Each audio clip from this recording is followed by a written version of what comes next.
Hello, hello, and welcome to the Here to Uplift podcast, where we center the stories of impactful changemakers, entrepreneurs, and community leaders who have done the hard work of uplifting themselves through adversity to get where they are today, and now uplift others along the way in their journeys. I'm Lolo Fisher, your host, lover of all things wellness, healing, and empowerment, and I would greatly appreciate if you show us your support by liking, subscribing, and sharing this podcast with others. Let's get into it. All right, y'all, welcome back to the Here to Uplift podcast. Lolo here, and I'm here with my special guest, Dr. Cheryl Johnson here in Montana. This is beautiful. We are actually in her home, so thank you so much for having us. Well, thank you for coming. Exciting. Can you give us a little insight as to who is Dr. Cheryl Johnson? Whew. I sort of subscribe to what Ken Hardy says. He's a well-known black psychologist, and he said, the school taught me how to be a white psychologist, and then I had to teach myself how to be a black psychologist. So first and foremost, I see myself as a black psychologist, and I've had a myriad of things that I've applied that to. The first time that I decided, I needed more, because I had a master's degree in human resource development, and it started feeling like I was a generalist or like a jack of all trades with no sort of, and so that's when I was doing a lot of project management back in those days. So then that's when I decided that I really wanted to get the doctorate in clinical psychology.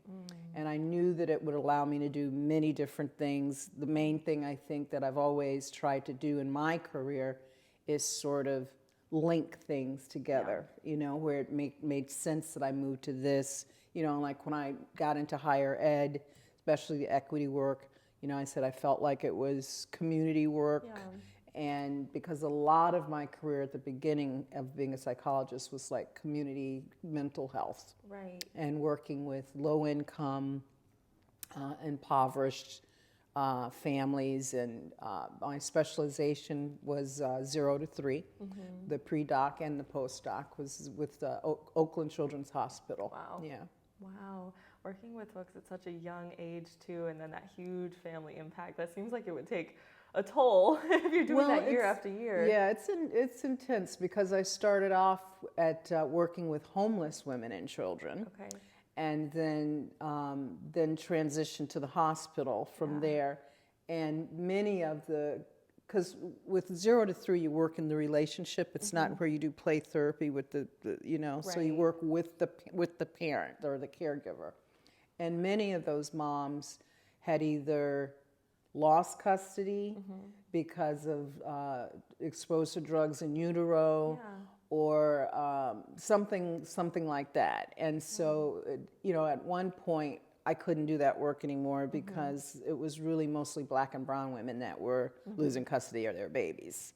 Yeah. And I used to home visit, and the final straw was this guy trying to get his son back. And see, what I could tell is a lot of the foster parents wanted these kids. Yeah. And, and he was a Latino guy, and he had gotten in a motorcycle accident years ago and lost his leg, so he wore a artificial leg. Well, he was so scared, and he showed me his stump, and it was really sore and getting infected. And I said, "Are you going to take some pain pills?" No. What if I relapse, or so I don't want the drugs in my body. So he just suffered through the pain till they fit him with a new leg.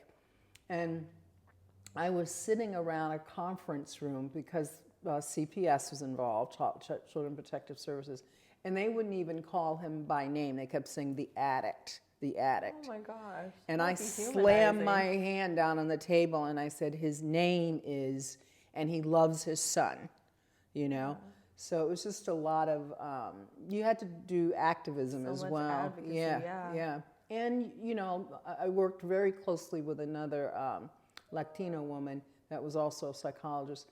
And we were both like, just imagine if we weren't in the room, what they would be saying about some of these parents and these babies if we weren't in the room, So I don't know if watch me, I'll go all in. It's all right. That's the beauty of the podcast. We get to story tell a little bit. All right. But I already hear the connections here because you started in human resources and maybe that became more about project management, but I'm willing to bet that was about the humans and why you got into it in the first place because it trailed into community mental health work, focusing on Black and brown folks and finding those spaces of justice and creating home spaces. And now you're doing equity, diversity, inclusion work at Skyline College, which is again about inclusion and humanizing people. So I hear the passion for people. Yeah. So the Human Resource Development Masters landed me in the Training and Development Department at Blue Cross Blue Shield in Chicago. Oh, interesting. And that really, I sort of stumbled into that. So we'd moved from Florida. My ex-husband was in the military. We'd moved from Florida and moved to Chicago, but we moved back. And so at the time, I was so, I think, out of touch because we had lived in Europe. That's where both Zach and Justin, Zach was born in Scotland, and then we left for Italy, and Justin was like 10 months old. So when we came back, they were like kindergarten age and preschool. And so I just, now what do I do? And so I got the master's in Florida, and then we relocated back to Chicago. And we were staying with my parents till we both got jobs, and my dad did a little real estate, and he was going to find us a house. And so one morning I came down in a suit and heels, and I said, there's a conference in downtown Chicago for telecommunications, and that my undergraduate degree was in communications or telecommunications. So I got all like corporate looking and went downtown Chicago, and I got there, and they're like, this is like for computers and stuff. And so, but what coincidentally, I ended up meeting the director of HR for Blue Cross Blue Shield, and he started talking to me, and I told him what my thesis was on. When I got the master's, it was around the effects of diversity training on managers and how its relationship to absenteeism and losing retention and different things like that. So he was like, he goes, I'd like to interview you, talk to you. So he hired me. Wow. And so I was in corporate America. Okay. So and then I relocated out here to work for Sun Microsystems because they were doing which is a dead company now. It's been gone forever. Scott McNeely, I think it was Oracle, bought Sun Microsystems. But when I was at Blue Cross Blue Shield, I got known for doing change management, radical work habits for a changing world. I got known for doing facilitation, like all these different things. And so I'd go all over the company. It was in the Illinois Center. It was like 32-story building. So it was like a little city. And so 2 Sun Microsystems consultants were in one area when I was doing something on change management. Okay. And why there was such a big hullabaloo about that is that Blue Cross Blue Shield of Illinois was going to merge the subscriber services division with the Blue Cross Blue Shield in Texas, and about 10,000 jobs were going to go away on each side. So they had us, or me, going around trying to get people to understand what change is. Yeah. And so the both of them approached me and said, you're really good, da, da, da. You should come work for Sun. They're trying to do some healthcare stuff. So I met their boss, and he hired me. And at the time, I had to get permission to move out here with the boys from my ex-husband, and he said, it's a great opportunity for you. Go for it. And so then I relocated out here, and I was working for Sun. But it wasn't fulfilling. So I kind of did some consulting because of the healthcare focus. I got to meet some public health people. And so I consulted for about a year for Ed Pinho at University Berkeley, Cal. He was the dean of the Department of Public Health. And there, the whole health disparity stuff, the Surgeon General at the time was Satcher, and Healthy People 2000, I can remember his document and everything. So that's I got into kind of the health inequities and public health stuff. Oh, sorry. You're fine. And So yeah, that's kind of one journey there. And then I said, I'm ready to go back and work like in public systems or nonprofits. And then I got the doctorate too, because I started feeling like, I'm project management. I just don't want to do all that, you know. But I did learn a lot of skills with these large systems change initiatives that involve equity, because if you're going to do equity and inclusion, it's really systems change. It's not just an intervention. You're looking at systems change. So I know how to break down a big initiative or project. So, all those skills come into play. Right. Can we tap into that a little bit for the folks who may be listening that have their own businesses or work within businesses? The change management piece has been trending for sure, especially in higher ed. Although I recently just got out of higher ed, we had to read multiple common read books, right, on change management and how to approach it. But the conversations that we had following reading the text were so vast in terms of people's perspective. So from a systems perspective, like you just mentioned, what is the best route for change management from top down? Before we start talking about the actual impact on people. I'm not sure if I understand the question. So if, we'll say if there's somebody leading an organization, they actually have some power in the change, and there's like a merger or something big that's going to affect a lot of people coming up. What does that communication look like when managing big changes like that? Well, you have to have, with any kind of change management, you've got to embed a communication strategy to start talking about the change, And Blue Cross Blue Shield kind of did that, and I used to feel really guilty going into different divisions and doing that, knowing what was coming. Now, in higher ed, what's another trend is participatory governance. So, like our current president and the one that I had at HSU, they wanted everybody involved. And so they didn't want to do a top-down, even though it's the president and this is what they want. So now the only challenge with that, I think that's great to have that kind of transparency, because we had at HSU, Humboldt State University in Humboldt County, we had a structural budget deficit that was about $10 million.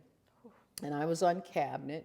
And but what we used to do there, we would have these budget open forums, and then just have flip charts all around and people coming in, because what we would do in cabinet is talk about what we were going to cut, and and what if these programs were being popular or they're just taking up dead space.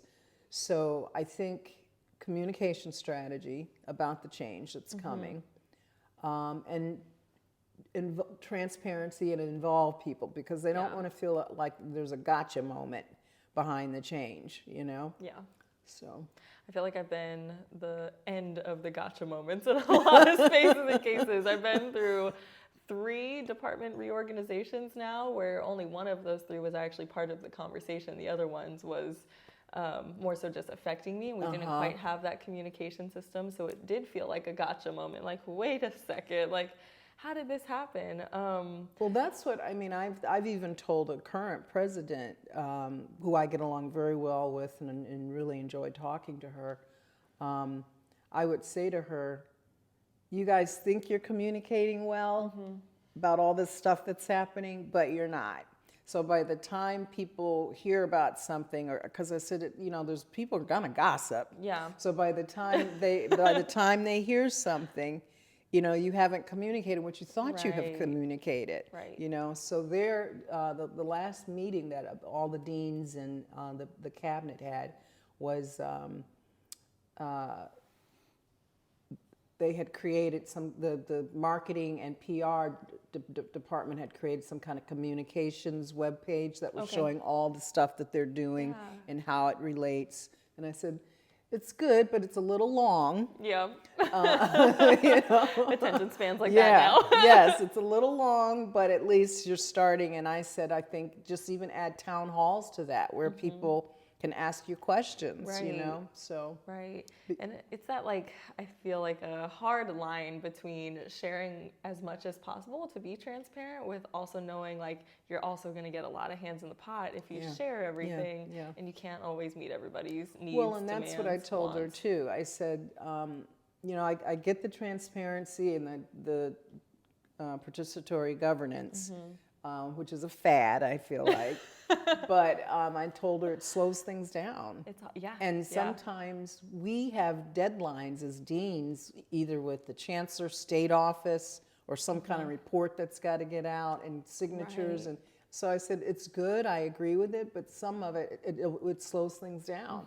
So it's really not innovation if you think that's what you're wanting, you know. So. And I feel like that's the importance of having leadership you can really trust, is when decisions need to be made quickly, I trust that you can do that and that you're keeping me, the little person, in mind. Yeah. But that's not always the case in big organizations where you can get disconnected. Well, and two, I don't know about you, but lately, and I've had conversations with colleagues and friends, but lately there seems to be people have a role of leadership, but they don't want to lead.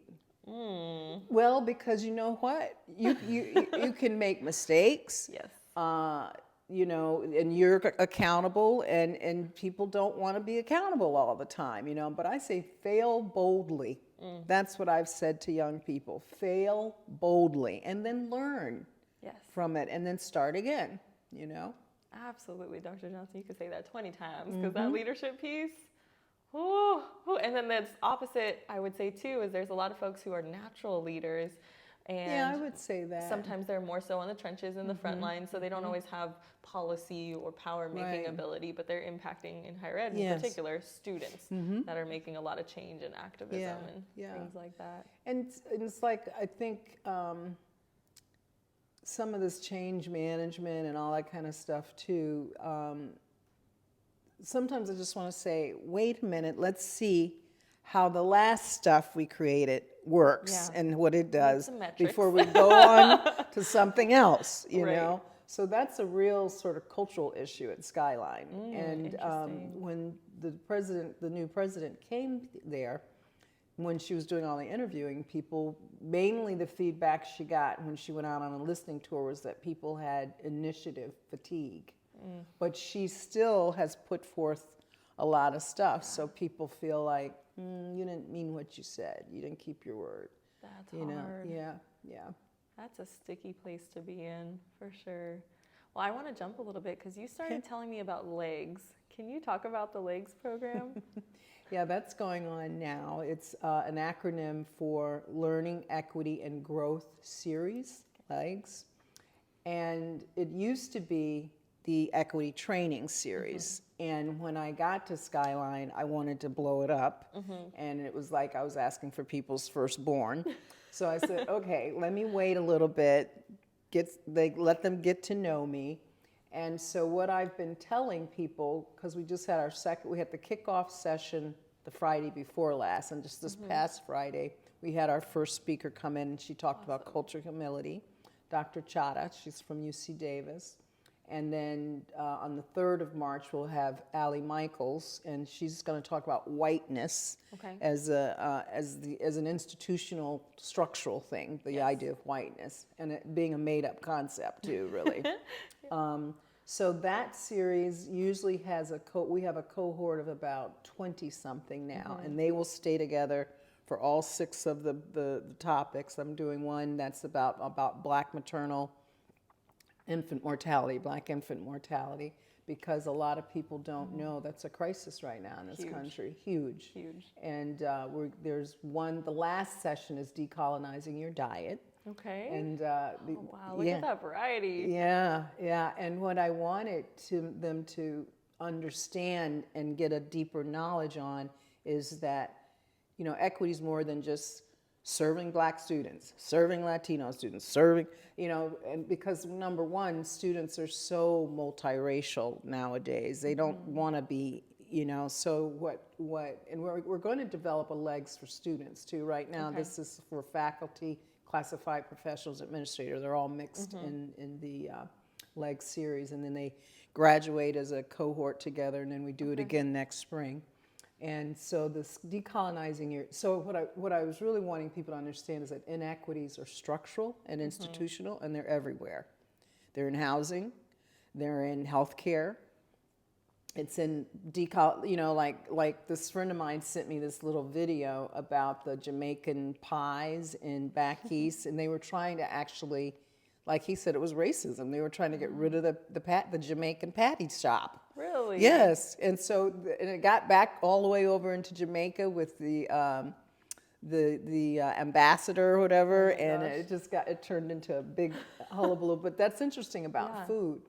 And how I first started getting interested in it, there was a documentary on Netflix called Gather, and it was about 2 Native American chefs who had been trained in the French thing, but what they said all that did is brought them substance abuse and issues and problems. So they went back to their reservation and opened up a cafe. And Gather is gathering all the natural herbs and things that grow on the reservation. And that was an idea around decolonization of your diet and how healthy they are now, and this for the community and everything. So I'm looking forward to that one, and the Black infant mortality the most. So and so then what makes it different from a regular equity training? Well, because I see the topics obviously, but what else? Well, I think just trying to get people, like the 4 dimensions of race. I did that slide as a kickoff for the thing, where it's this like Venn diagram, the 4 dimensions of race. So it's like internalize what we internally think about with our own biases and implicit biases and these cognitive scripts that we have, interpersonal, and then there's the institutional structural. So I told them, if you leave with nothing else, is understanding what institutional and structural racism is. So I really wanted people to, because see, there'll be people who say, well, I don't need to go to a thing to learn how to serve Latino students. I know how to do that. Yeah. But if it's a more interesting subject, like, what does that have to do with equity? I want that question there, you know, because in that first kickoff day, there was a young lady there, and as we were going to break, I said, you can have white supremacy happening with no white people around. And she was fascinated by that. And I said, take your break and we'll break it down when you come back, So we all had a great discussion about white supremacy. And even one of the participants said what happened in LA with the Latino council members. Remember they said there was no white people in that room. That was all Latinos, Right. And so what I told them, we all swim in the water, and it is everywhere. At the same time, I've got another series going. It's called the Global Spectrum on Racial Equity and Social Justice series. And that we invite the whole community to. It's not just the cohort. It's everybody, even people out in town if they want to come to it. And last semester, fall, we had Park Cannon, who came from Georgia. And she talked about voting and equity because she was the youngest Black queer representative in the state of Georgia. And she was fabulous. And then the second speaker was Natalie Bowie, who is a Vietnamese young woman who found art in equity. And she told such wonderful stories about accessing art and trying to do art and not fitting into kind of a white supremacy linear way of looking at art, that it can be any kind of way. And then starting March 15th, Donald Frazier, he's a friend of mine. He actually was a client of mine when I had my own consulting company. And he's the CEO of Building Opportunities for Self-Sufficiency. Okay. And he has a 3-prong service, mass incarceration, poverty, and community violence, and the intersections of those things. And that's what he'll talk about, framed in equity. And then Harold Neighbors, who I cited a lot when I was getting my doctorate, has been doing research on health disparities for decades. And then the final third one, Dante King, he wrote a book. He's going to be powerful. He's in May, toward the end of April. Dante King he wrote a book, The 400-Year Holocaust. I've seen that book, Yes, actually. Yeah. yes. I have not read it yet. Yeah, But yeah. And so we're thinking about buying the cohort that book and give it to them at the end, Yeah. But the subtitle, have you seen the subtitle on that book? I don't remember It's it. pretty intense. It really basically calls white people psychopathic and sociopaths and, So I said to my staff, the team that I work with, I said, this is going to be intense. I don't know if they can handle it. But hairs. Yeah. Fine. But we're not saying it. We're giving them a book to read. Right, though. we're giving you the opportunity to discuss it. Like we want to start a little spark. Yeah. So that's just really my whole goal. Because it's interesting. We partner with the Center for Teaching and Transformative Learning, and even though she's a very open-minded sister that I work with, she was kind of like, why do you want to do this? I said, because I want them to start, now she's really into it. Yeah. I said, I want them to start understanding that it's in everything and everywhere. That's why as Black folk or BIPOC people that we're sick, everything. It's in real estate, it's in planning and zoning, it's it's everywhere. Yeah, I've still been telling folks recently that just found out what redlining was. And I was like, this has been integrated in the systems of our nation forever. And we only see it in these little sparks and ways. And yes, that doesn't mean that any of those things need to hold you back from going for your goals and dreams. Exactly. But to have an awareness and knowledge of the systems that impact the culture, it can be life-changing once you start getting it. And it's, it's in education as well. You know that. And, what was I going to say? You triggered something in me about education. Oh, when I was doing the Berkeley work, because I did a citywide equity initiative in the city of Berkeley, and I worked with the Berkeley Unified School District, Berkeley City College, and Cal State East Bay. They were all these partners in this citywide initiative. And so I would go to a conference because we were going to also do the Berkeley's Promise, where it's like college is free. And usually it was like a cradle to career kind of thing. And so I was sitting in this conference, and the facilitator, he was so proud that they had minority students going into the certificate programs where they were going to get a certificate rather than the 2-year degree. I said, you're still tracking. Yeah. It's just, and you're an equity thing, but you're steering the Black and brown children toward a certificate. Instead of getting the degree. Getting a 2-year transfer to a 4-year college.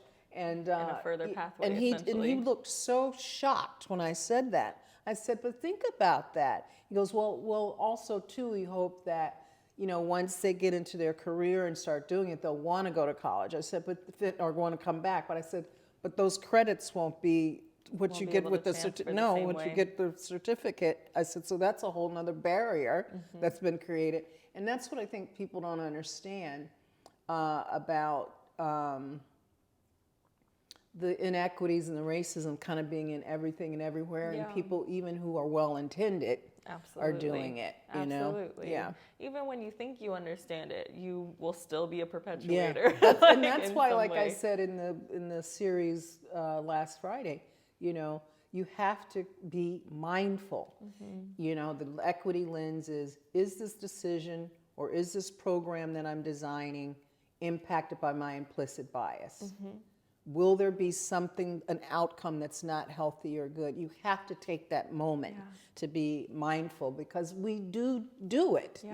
We even you and I, we do it. Yeah, you've clearly been making a huge impact in this work, and then all the work you've done. I see how you say they're related. The community health work and how that leads to the citywide work you've done now in community college spaces, and it really trickles. So I'd be curious to what you think are, let's say, the biggest three, the three most important things for anybody going into DEI work to know. Know the scholarship. Like who's sort of, because there's DEI hustlers out there too. So it's like one of my favorite scholars is Estelle Ben Simone from USC.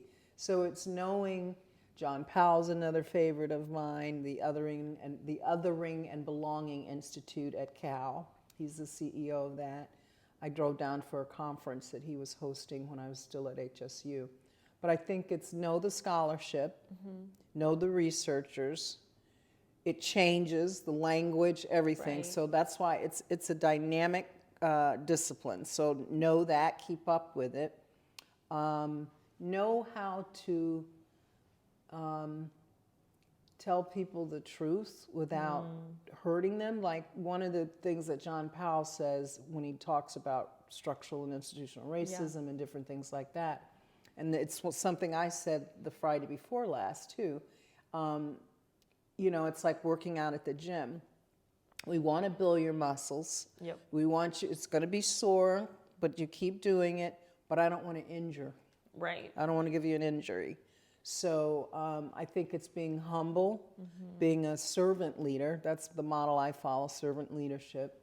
So it's knowing the scholarship, knowing how to tell people some of this stuff without injury. Because then either guilt comes in and they won't come back to the work, and we need white folk doing this stuff too, you know? Yes. So that's the two. You asked for three. I would say know how to use humor, because when we were doing the community agreements a couple Fridays ago, I said one thing that we used to do at HSU for a community agreement was ouch or oops. Yep. And several of them were like, oh, that we love that. That's great. That's great. Because and then the one participant said, because otherwise, if I say something wrong, I don't know. And then that's a more gentle way than jumping on her or something. Yeah. You know, you can just, the person can just say, ouch, you know, and then let's unpack that, you know? Yeah. Because one of the things that I didn't do, but we ran out of time, when I was talking about cognitive scripts, I said there can be institutional scripts as well.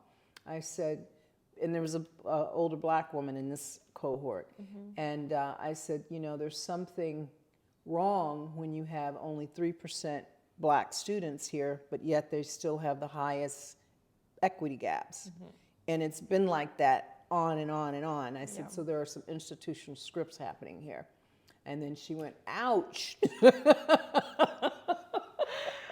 that moment of interruption where everything's so serious, and then you're just like, ouch, like what? I don't think she knew that data. I don't think she knew, and because she's been at Skyline for a long time, but I don't think she knew that that's there, and it's data, you know.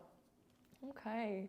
Well, with all that work. also too, well, I'm going to add one more thing, but know that you have to use data in order to change things, because people believe the numbers. Yes. You know, you don't have to be, like a researcher, but at least partner with the researcher and get the data, because it's got to be data-informed work. Yeah. Absolutely. Yeah, I agree. And I'm thinking about these three things that you have said, what my own experience was into higher ed. And now that I've transitioned out, it's interesting to be able to like look back and reflect, because I'm still in the world, but in a very external way, doing consulting, doing training. I'm less, I feel like, in the shadows. Whereas like when I was doing the work and helping run our social justice office at UC Merced, I tried to be behind the scenes, really, because that was like the place I loved. I want to work with students and I want to work on strategy behind the scenes, but it was so much being called to the front. And I think you mentioned this term, but window dressing, I felt like kept happening, where it's like I was being called, the office's spotlight was put on, and you know, now it's been some time, so things have changed. They have a whole new staff there, but it was a lot of window dressing where they would want me to be a face, they would want the office name to be out there, but we were severely understaffed, really struggling to handle all the bias incidents on our plate. And in the shadows of the work, it was so much that was unseen by the rest of the community, but we were put on as a shining light. Oh yeah. I mean, they always want to come get the diversity and equity person for something to make it look like they're doing something. Yeah. And, and I because they wanted me to do Title IX and at HSU, and I was like, no. Title IX is its own its whole thing. whole thing. I said, I'll even you can have some of the money out of my budget. Because I don't want to conflate equity with compliance and all that kind of stuff. It's not the same thing. It's so different. Yeah, it's not the same thing. I appreciate you saying that. So one of the things for me was I was getting burnt out really easily, really quickly. And I know that was seen, I would say, and felt during kind of that COVID era for a lot of folks. But even now that we're like starting to come out of it, coming back, getting into the rhythm of things, I have not seen the burnout die out. Like there's just more and more turnover, more burnout. So that's from the university setting. I don't know, and obviously from a different region of the state. But have you seen that on your side too? Yeah. There was an article in either the Chronicle of Higher Ed or the Higher Ed Journal. That DEI folks are leaving in droves. And they talked to this one woman that was at Princeton. And she said the same thing we were saying about the window dressing, and they really didn't want to put, their money where their mouth is. And so then the provost of diversity and equity says, that's not how it works. We're not top down here. There's people, every department's doing their own initiative. So right then and there, that's not systems change if you're letting everybody do their own thing, and that's another thing about this work. It's almost like you have to know more than the people hiring you, because some of them just don't know what they're doing. They don't know the questions to ask. Yeah. Okay, so what do you do to avoid burnout? I was doing restorative yoga until she passed away. But just talk to my good friend Wayne. Can we stop for a second? Yeah. I think my nose is running. Okay.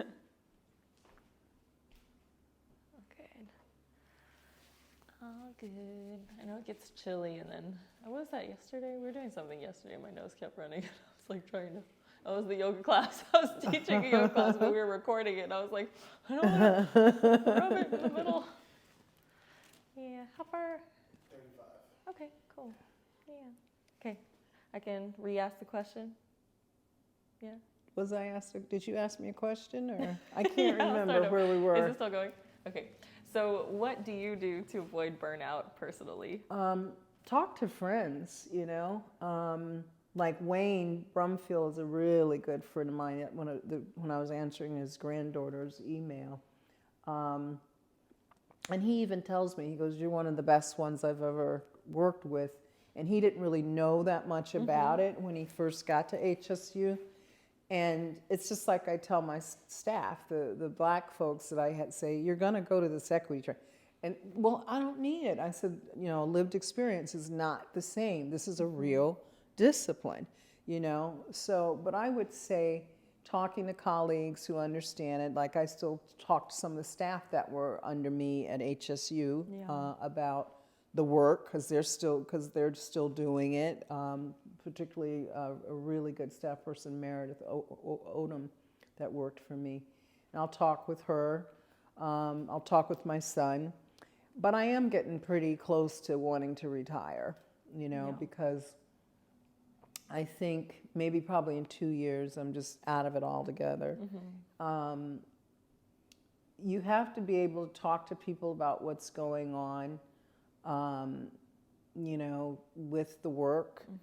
Because one of the things that I've talked to staff about, what ends up happening with this work, it's almost like a parallel process starts to happen. That's something we talk about in psychology, where the very thing that we're trying to prevent starts happening to the people that are doing the work. Yes. We started becoming disproportionately impacted, not respected, treated, like marginalized people, so that's what's getting old, even though I'm very supported at Skyline, the bureaucracy that comes along with being a dean plus this is really wearing, How do you know when it's your time to stop? Well, I think I'm coming to that now, because definitely, I'm 64. I'll be 65 this year, and then probably at 66, that'll be my last academic year. And I think I don't know if I have any more to offer. And like I told the president when her and I were just doing a check-in, if I didn't have legs and the global spectrum and the other different things that, I was responsible to launch the Intercultural Center, which is a bricks and mortar intercultural center that's got an affinity lounge in it. It was just so bureaucratic just to get the sign.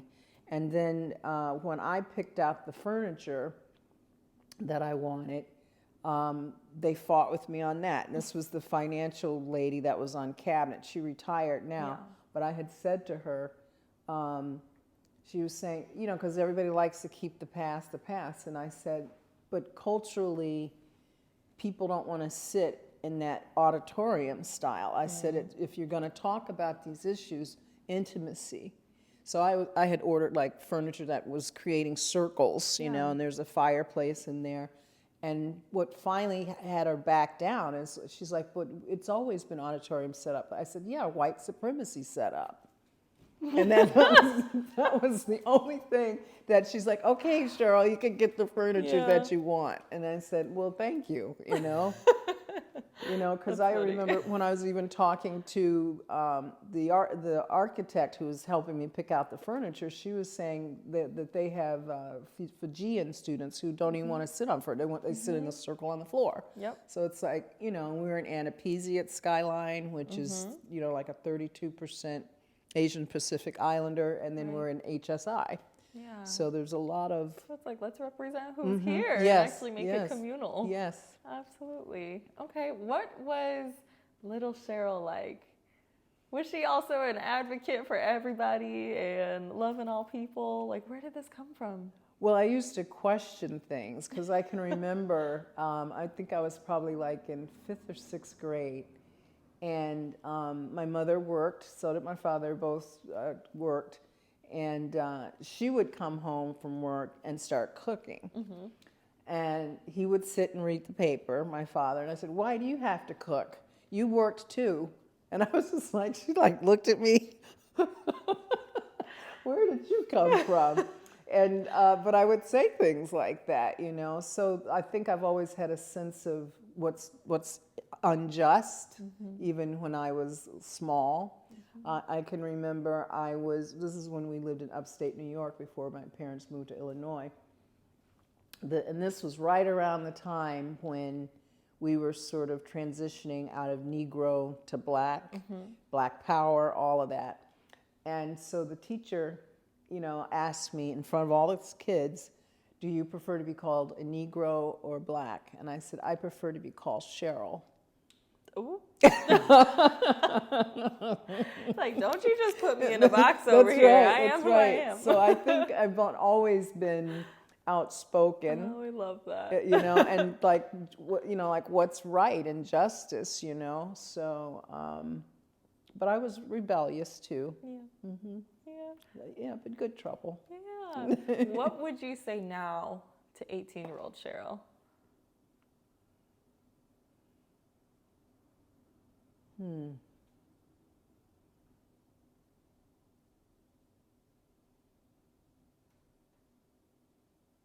Trust and believe, because I was insecure too,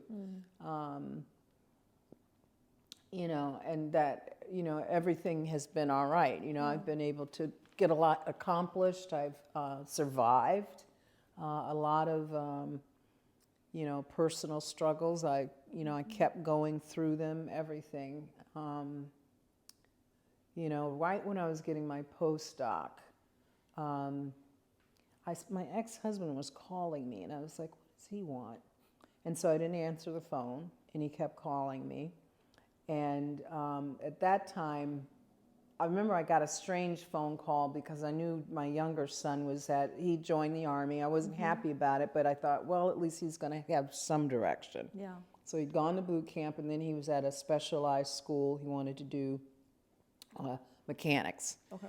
And so then I'd gotten a strange phone call where it sounded, I couldn't quite, it was warbly, I couldn't quite get it in, but I said, I bet he's gone out and gotten drunk and he's been arrested or something.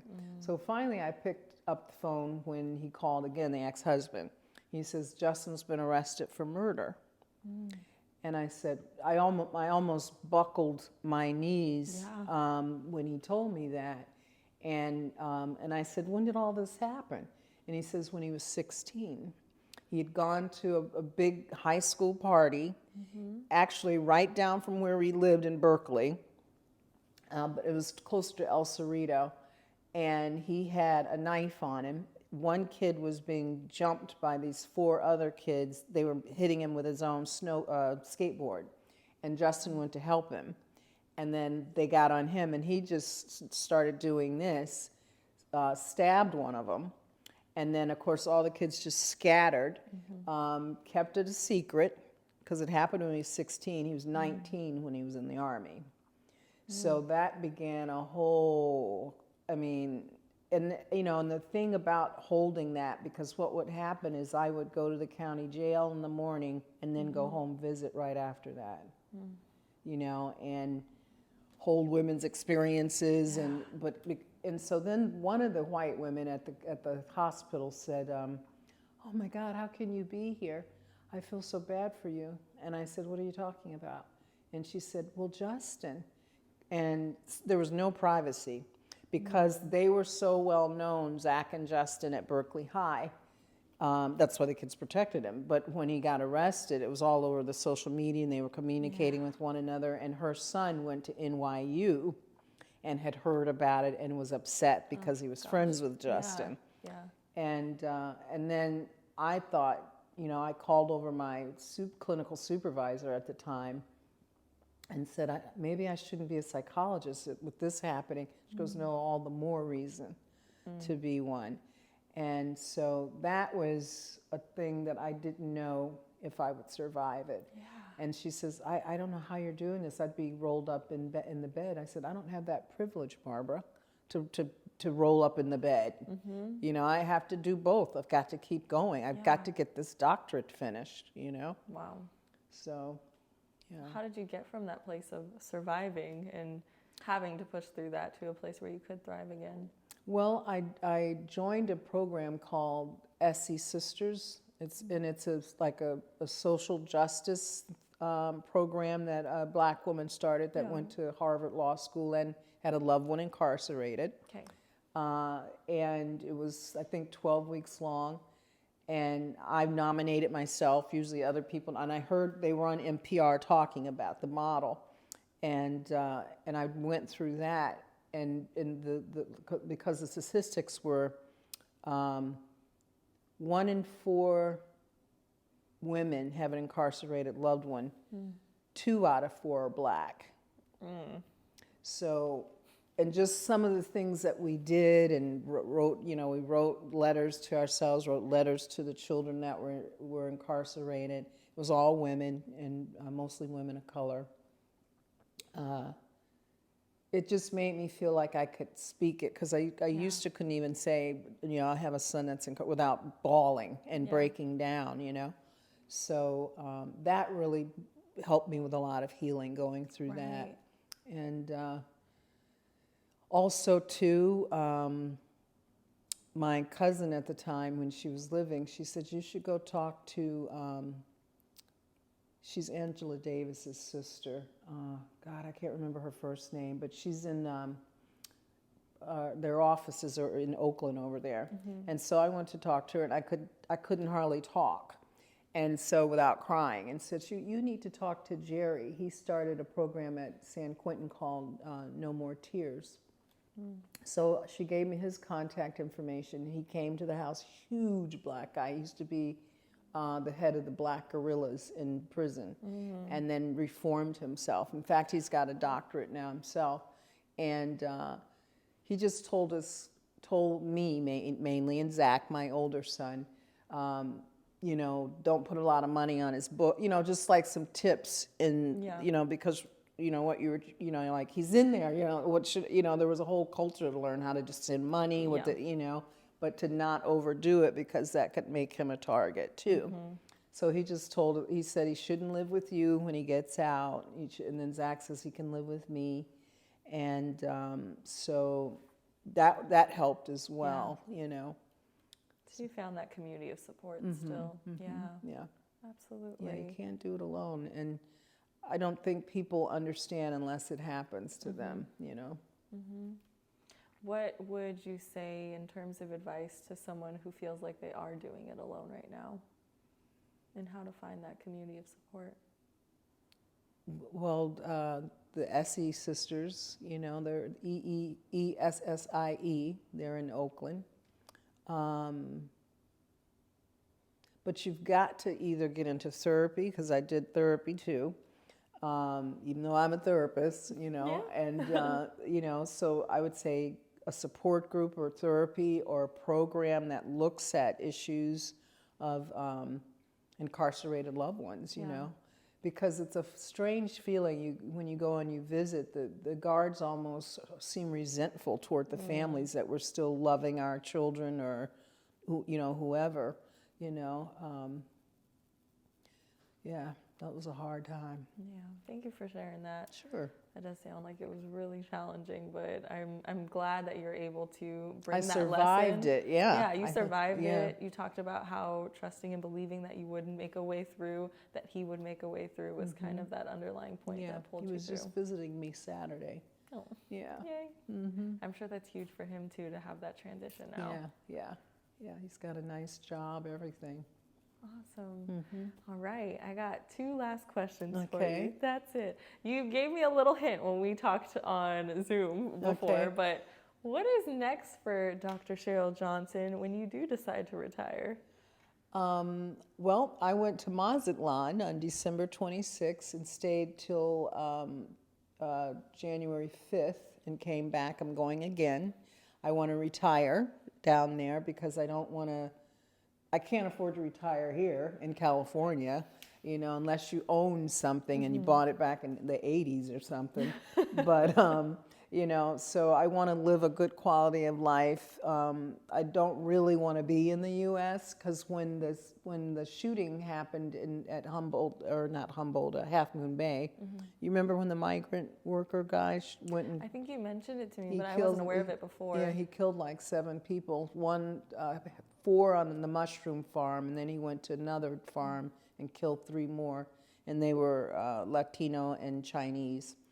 And then when I told my son, and Kiara, my older son, said, I bet you can't wait to get out of this country, huh? And I said, it's just so violent, you know, and and I just, you know, the people were so warm. They were like 5-star down there in Mazatlan.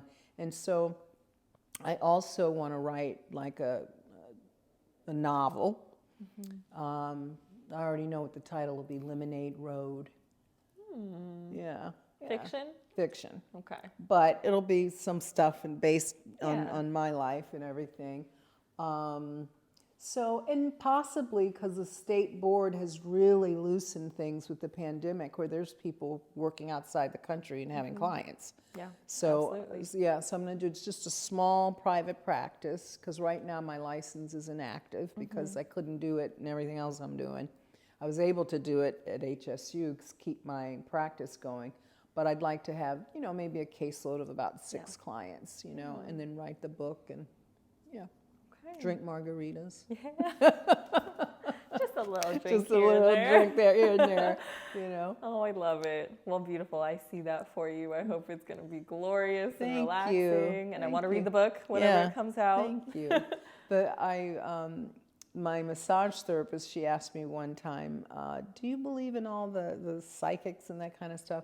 I said, yeah, I used to go to get the tarot cards read, but I said, you know, it's hard to find the good ones. And she says, well, there's a guy coming named Felix, and he's a really good psychic. So I went, and it was about 8 people. Not hardly any of us knew one another. And then I asked him right at the end, will I make it to Mazatlan?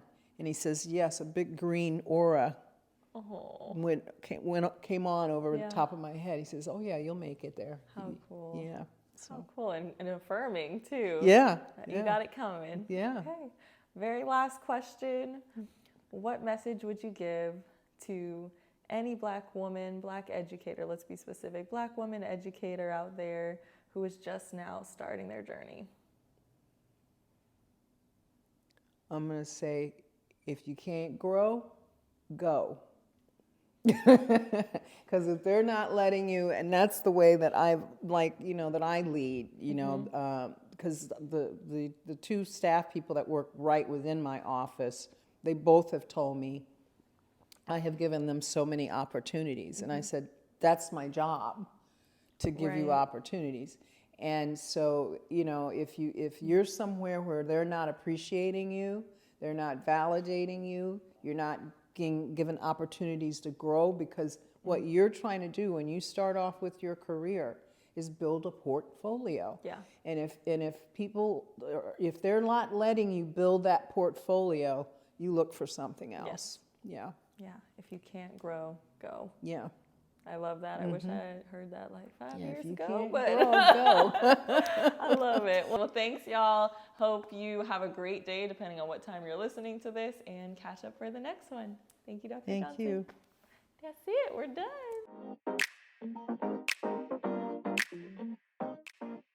Thank you for tuning in to the Here to Uplift podcast. New episodes are airing every week with some bonus episodes in between too. So make sure you stay tuned by subscribing, following, liking, and engaging with us to let us know what topics you're most interested in and what might inspire you along this journey. We're going to keep working hard on our end because we are here to uplift not only ourselves, but our community too, and that includes you. So I can't wait for you to hear the next episode. But for now, do your thing, let's get it, and let's keep moving forward. Uplift yourself, friends. You got this.